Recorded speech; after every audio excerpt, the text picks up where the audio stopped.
অর্থাৎ আপনি প্রায় 550 টাকার মধ্যে বান্দরবন পৌঁছে যাইতেছেন, তাও আবার রিল্যাক্স।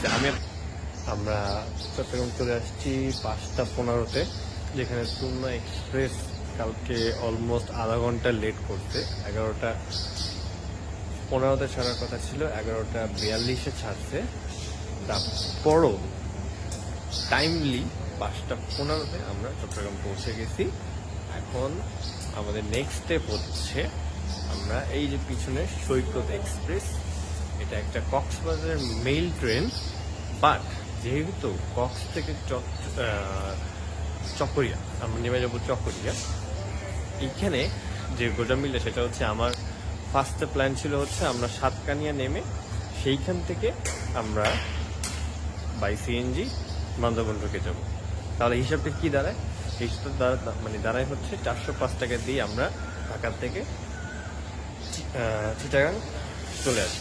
আর একটা মজার কথা বলে রাখি, আমি কখনো এর আগে ট্রেনে এত আরামে ঘুম দিইনি। এই ফার্স্ট আমি ট্রেনে এত জোস একটা ঘুম দিয়েছি। আর তুমনা এক্সপ্রেস যে এত রাফ সুন্দর করে টেনে আনছে বলার বাইরে। এখন ওইখান থেকে আমরা ঢাকা থেকে চট্টগ্রাম আসছি 405 টাকা দিয়ে। তারপর চট্টগ্রাম থেকে সাতকানিয়া যাওয়া ভাড়া হচ্ছে 70 টাকা মাত্র। তাহলে কত হয়? 470 টাকা। আর সাতকানিয়া থেকে বান্দরবন শহর হচ্ছে মাত্র 80 টাকা। তাহলে কত হয়? 150 টাকা টোটাল, হচ্ছে চট্টগ্রাম থেকে বান্দরবন যাওয়াটা। তাহলে 405 আর 150 টোটাল হচ্ছে 555 টাকা। অর্থাৎ আপনি প্রায় 550 টাকার মধ্যে বান্দরবন পৌঁছে যাইতেছেন, তাও আবার রিল্যাক্সে। আমি আপনাকে এই পিছনে আমাদের মেইল ট্রেনটা দেখাই। এটা কিন্তু একটু এরকম হলেও সকালবেলা কিন্তু ট্রেন ফাঁকা থাকে। 6টার ট্রেন যেহেতু, তাই এটাতে কোনো কিছু হয় না, একটু ওয়েট করছি। বাট আমি একটু রুট প্ল্যান চেঞ্জ করছি।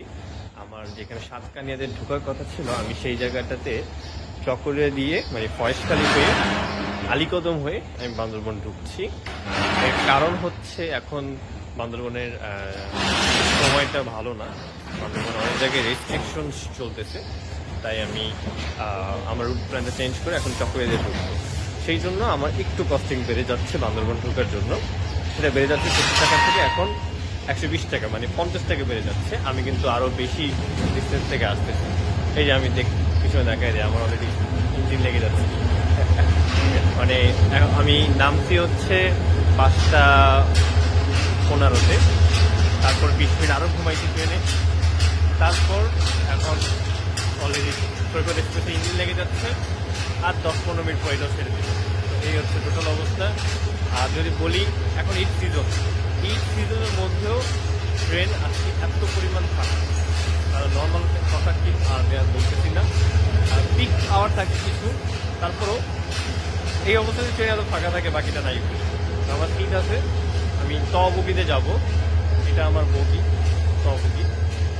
বগিতে 41 সিট, যেটা এখনো পুরোপুরি ফাঁকা।